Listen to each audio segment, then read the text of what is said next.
जो घास का टोकरा है ना वो ससुर जी के आगे रख दिया और जो रोटी की थाली है वो गौ माता के आगे रख दिया। ऐसा प्रेम और जल्दी जल्दी में चल पड़ी। ऐसी सुंदर तान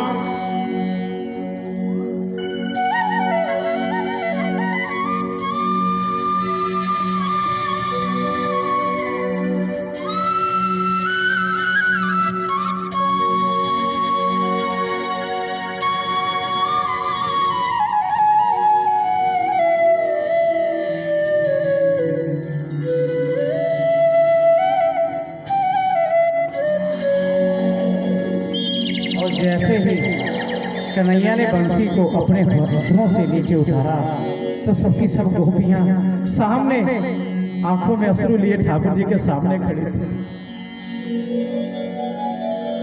अब ठाकुर जी ने उनको देखा तो देखते ही सबसे पहले देखो मेरी भैया, इस रासलीला में प्रवेश करना ना तो अपनी आंखें बंद रखना, आनंद आएगा पूरा, कानों से श्रवण करना इस लीला को। और महाराज ठाकुर जी ने जब देखा तो आज मानो जैसे पूर्ण चंद्रमा हो वैसे ही प्रेम भी एक पूर्ण चंद्रमा के रूप में प्रफुल्लित हुआ है। और ठाकुर जी ने उनका स्वागत किया, क्या कहा? भो भो स्वागतम स्वागतम ते नमस्तुभ्यं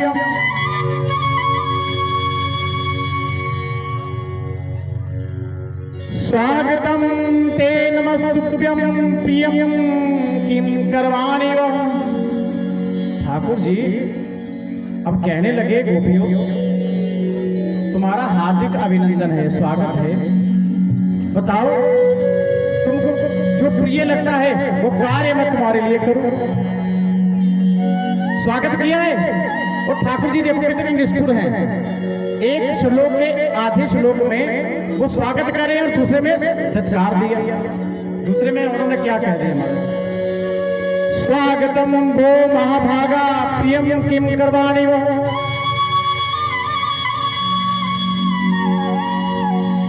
प्रजस्या नामयं कश्चित् भूतागमन कारणम।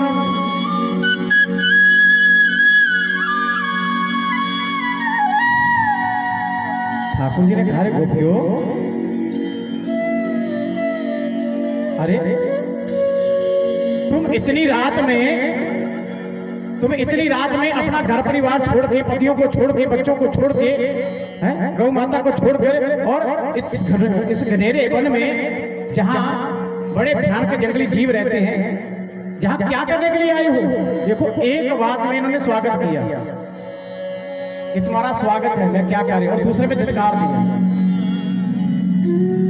मानो संसार को संदेश दे रहे हैं कि स्त्री को आधी रात के समय में कहीं जाना नहीं चाहिए। और 3 डर दिखाए भगवान ने। कहा, एक गोपियों इतनी रात में इस घनघेरे वन में आए हो जहां बड़े खतरनाक जंगली जीव रहते हैं, पकड़ लिया तो खा जाएगा, पहला डर। और दूसरा क्या कहा? तुम अपने पतियों को त्याग करके आई, पतियों को छोड़ के आई हो। अरे संसार वाले क्या कहेंगे? जिस संसार के लोग, जिस समाज क्या कहेगा? नरक में जाओ।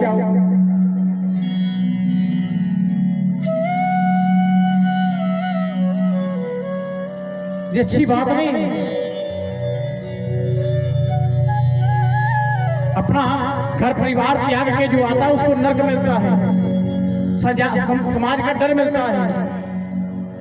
और फिर तीसरा डर क्या दिखाया? पशु पक्षी खा जाएगा। गोपियां उदास हो गई, उदास होगी गोपियां, और एक थर थर करके कांपने लगी और बाकी गोपियों के आंखों में अश्रु आने लगे। और गोपियां कहती हैं कि ठाकुर जी, जिस शरीर एक ना एक दिन तो नष्ट हो जाना है, एक ना एक दिन तुझे शरीर नष्ट होना है, चाहे कितना भी संभाल कर रखो। लेकिन ये शरीर प्यारे अगर तेरी खोज करते करते तुझसे प्रेम करते करते इसको जानवर भी खा जाए ना, तो इसमें मुझे स्वर्ग, मुझे वैकुंठ ही मिलेगा, मुझे इसकी भी परवाह नहीं है। और दूसरा कहने लगी, ठाकुर जी आपने कहा कि अपने पति को छोड़ के आई हो, बच्चों को छोड़ के आई हो। प्यारे हमको तो पता नहीं है पतिव्रता नारी कहते किसे हैं, क्योंकि हम ब्रज की भोली गवारनी हैं। हमको तो गौ चराना आता है, गौ के गोबर को पाथना आता है, उसके कंडे बनाना आता है। हमको क्या पता पतिव्रता नारी कहते किसे हैं, लेकिन आपके मुख से जब पतिव्रता नारी का जो ज्ञान सुना है, हम धन्य हो गए, हम भाग्यशाली हो गए। लेकिन प्यारे आपने कहा पतियों को छोड़ के आई हो, बच्चों को छोड़ के आई हो, लेकिन प्यारे हमने जब से तुमसे प्रेम किया है तब से हमारी दृष्टि ऐसी हो गई कि हमें सृष्टि के प्रत्येक कण में तुम ही नजर आते हो। अगर हमने बालकों की सेवा की है तो उसमें भी तुम नजर आए, और पतियों की सेवा की तो तुम नजर आए, और हमने सास ससुर की सेवा की तो तुम नजर आए, गौ माता की सेवा की तो तुम नजर आए। तो वास्तव में हम फकर से कहते हैं इस संसार में हमसे बड़ा पतिव्रती नारी इस संसार में कोई दूसरी नहीं है।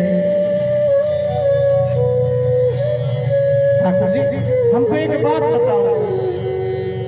कहा क्या? कहा एक स्त्री की शादी हुई, वो अपने पति से बहुत प्रेम करती है। हाँ ठीक है।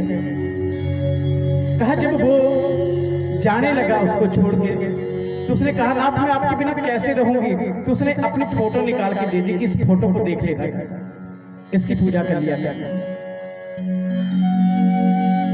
तो वो फोटो को पूजने लगी, उसको देखने लगी, उसके सामने बैठ के उसकी पूजा करती। लेकिन एक दिन उसका असली पति घर पर आ गया, वो दरवाजे पर खड़ा है, आवाज लगाई। अब बिहारी जी हमको ये बताइए कि उसको फोटो की पूजा करनी चाहिए, जो असली पति उसका आ गया उसकी पूजा करनी चाहिए? तो बिहारी जी कहते हैं फोटो का तो त्याग करना चाहिए, तो उसको अपने असली पति की सेवा करनी चाहिए। तो गोपियां कहते हैं तो हे ठाकुर हे बिहारी जी, तो घर में हम जो छोड़ के आए वो तो आपकी मूर्तियां हैं, आपकी तस्वीर थी, असली पति तो आप हो हमारे। और जब आपने बुलाया है प्यारे तो हम क्यों नहीं आए? बताओ हम कहाँ जाए? एक तरफ बंसी की मीठी तान छेड़कर हमको बुलाते हो और दूसरी तरफ हमको ठुकराते हो। तुमको पाने के लिए अगर हमें नरक भी झेलना पड़ेगा तो वो भी हमको मंजूर है, लेकिन हमको ठुकराओ नहीं प्यारे, हमको ठुकराओ। हे कृष्ण हम तो जन्म जन्मांतर की भटकी हुई है।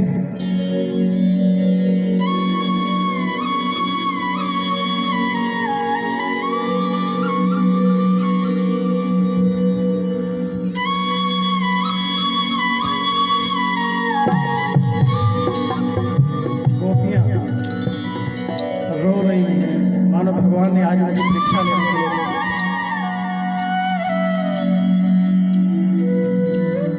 ठाकुर जी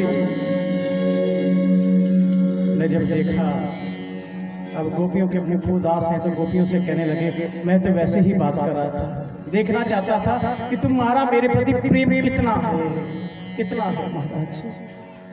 ये महाराज भागवत के 5 प्राण है, 5 प्राण, इसके बिना भागवत नहीं हो सकती है। 5 रास जो पंचरस अध्याय है, इसको संत तो कभी कभी महीना ले जाते हैं। ठाकुर जी इस प्रेम को समझना कोई आसान काम नहीं, आसान बात नहीं महाराज।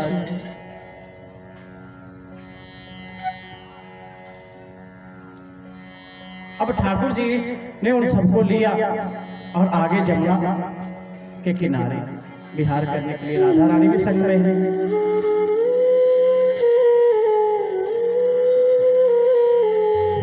किसी ने ऐसे नहीं कहा कि जिसका मन लुटा हुआ ना वो ऐसे नहीं कहते हे मुरलीधर चलिया मोहन हम भी तुमको दिल दे बैठे। मुरलीधर चलिया मोहन हम भी तुमको दिल दे बैठे।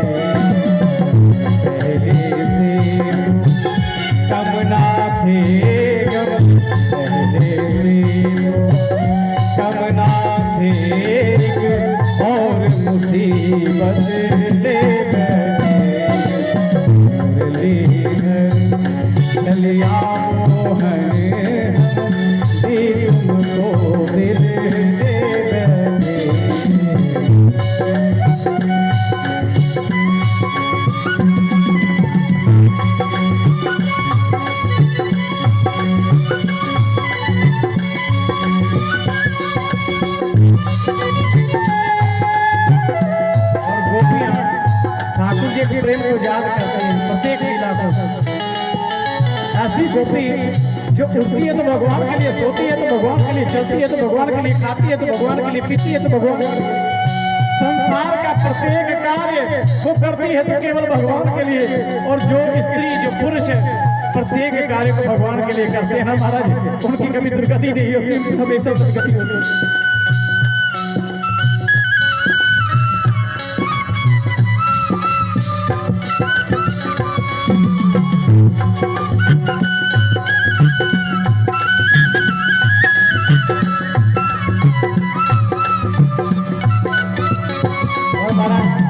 किसी ने कहा कि वो ठाकुर जी दिखते कैसे हैं?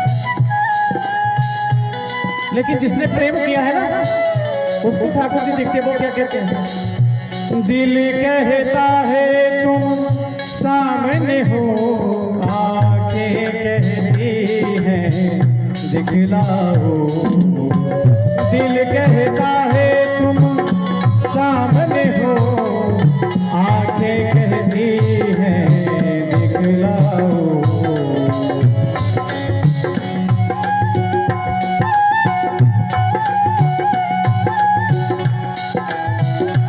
और क्या कहते हैं?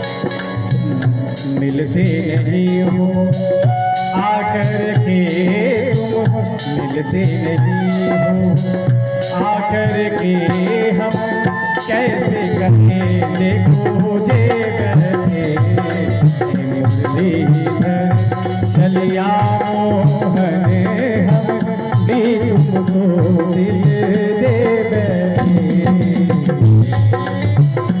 और अब ठाकुर जी गोपियों के साथ में, लेकिन इसमें गोपियां के बीच में ठाकुर जी अंतर्धान हो गए राधा को लेकर।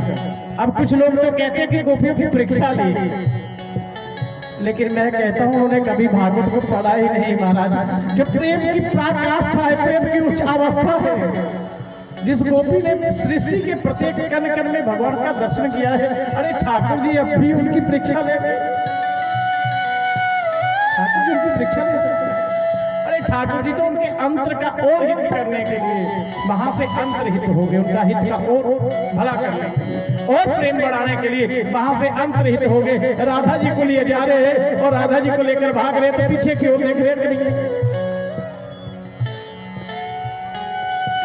राधा रानी मन में सोच रही है कि मुझको प्रियतम ले जा रहे हैं, लेकिन पीछे की ओर देख रहे हैं। राधा अब समझ गई कि ठाकुर जी से गोपियां बहुत प्रेम करती है, ठाकुर जी भी गोपियों से प्रेम करते हैं। देखो,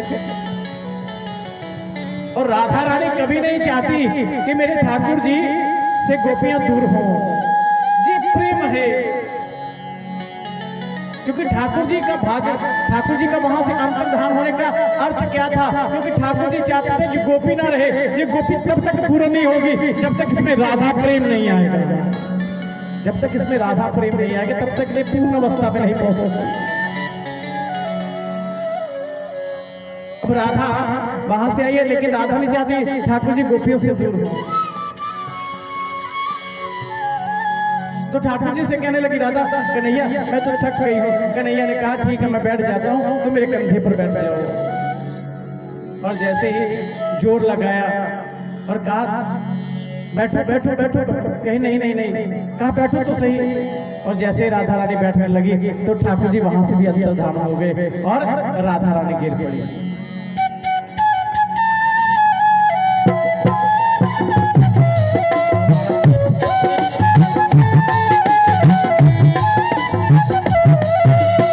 अब राधा रानी गिरी तो राधा रानी रो रही है। राधा रानी कहने लगी हे प्राणनाथ। अब राधा रानी का प्रेम देखो, गोपी का प्रेम देखो, राधा रानी का प्रेम देखो। राधा रानी क्या कह रही है? राधा रानी कह रही है प्राणनाथ आप मुझको छोड़कर कहाँ चले गए? ए बिहारी जी आप मुझको छोड़कर आप कहाँ चले गए? ए प्रभु आप नंगे पाँव है, कहीं कोई कांटा आपके चुभ जाएगा, कोई पत्थर कांटा लग जाएगा। ए ठाकुर जी आपको घूमते घूमते भूख लग जाएगी और आपको तो कोई पानी पिलाने वाला भी नहीं है। अरे प्यारे मुझको साथ में रखो, कहीं भूख लग जाएगी तो आपको जल पान पिला दूंगी, जल पिला दूंगी, आपको भोजन करवा दूंगी, और कांटा चुभ जाएगा तो वो कांटा निकाल दूंगी। प्यारे आप कहाँ हो? अब कहाँ हो, मुझको साथ में ले ले। गोपियां तब तक अधूरी है जब तक राधा का प्रेम उनको नहीं मिला। और राधा को ढूंढते ढूंढते गोपियां आई और राधा पड़ी हुई है। गोपियां कहने लगी, आज एक इस निष्ठुर ने आज राधा रानी को भी छोड़ दिया। राधा रानी कहती है, प्यारे अपने साथ में रखो, कहीं कोई कांटा लग जाएगा। गोपियां कहती हैं, ए राधा रानी चुपने दो। क्यों कहती है ऐसा, चुपने दो, बड़ा निष्ठुर है, हमको कांटे चुप रहे, उसको भी एक चुपे पता चले। राधा रानी कहती है, ऐसा मत कहो। देखो जी, प्रेम में अंतर ये क्या है बता।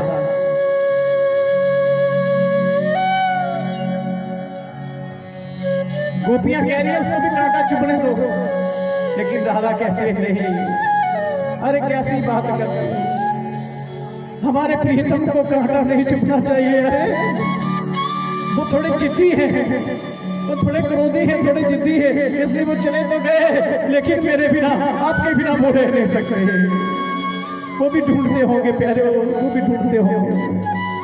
मेरा कन्हैया मुझको ढूंढता होगा। गोपियों जहाँ मत रुको, जहाँ से जाओ दो दो बढ़ के जाओ, और जहाँ किसी को कन्हैया मिल जाए ना, वहाँ गोपी, एक गोपी उसको पकड़ के रखना और दूसरी गोपी मुझे बुलाने के लिए आ जाना। गोपियां कहती हैं, ये कैसी बात करी हो राधा, अगर हमें मिल जाएगा तो हम उसको आपके पास में ले जाएंगे, उसको आपके पास में ले आएंगे। कहा नहीं, राधा रानी कहती नहीं, ऐसा मत करना, क्योंकि चलते चलते उनके पांव दुख गए होंगे, उनके पांव बड़े नाजुक हैं, उनके पांव दुख गए होंगे प्यारे, वो थके होंगे, प्यासे होंगे, उनको और कष्ट मत देना। अगर मिल जाए तो उनको पकड़ के रखना और मुझे बुलाकर ले जाना। ये है राधा प्रेम। राधा प्रेम जो है वो किसी को कष्ट नहीं देता। राधा जो है वो नहीं चाहती कि मेरा कन्हैया मेरे पास में रहे। कहा जो मेरे कन्हैया से प्रेम करते हैं ना, वो मुझे सबसे ज्यादा प्यारे हैं। बरसाने में चले जाओ, वृंदावन में चले जाओ, और जो कन्हैया कन्हैया जो राधा राधा करते आते हैं ना, उनको राधा ही संभालती है। ठाकुर जी की जो बिहारी जी के भक्त है ना, तो सही बात बोलूं तो बिहारी जी उठाकर उस भक्त को राधा रानी के चरण में डाल देते हैं। राधा रानी तू इसका संभाल, अब तू इसको संभाल, और उसको राधा रानी हमारी प्यारी किशोरी हमारी श्री जी संभालती, कन्हैया उसको नहीं संभालते। और जो राधे राधे करते हैं ना, उस पर किशोरी जी कन्हैया का प्रेम लुटाती है, कन्हैया का प्रेम लुटाती है। अब गोपियों की जब अश्रु निकलने लगे, राधा प्रेम को देखा, अब राधा भाव उन गोपियों में आया, और ठाकुर जी इसी भाव को लाना चाहते थे। अब कहा सब में एक भाव आया है, इसका प्रमाण क्या है? इसका क्या प्रमाण है कि सब गोपियों में एक भाव, वो राधा भाव आ गए? तो सुखदेव जी ने कहा, राजा परीक्षित, उसका एक ही प्रमाण है, और वो है गोपी का गीत। एक ही लय में, एक ही ताल में, एक ही आवाज में, और गोपियों की संख्या जीव गोस्वामी जी ने 30 करोड़ बताई है। जाने कि वृंदावन की कोई सीमा, कोई हद नहीं है। इसकी सीमा अपार है, इसकी हद अपार है।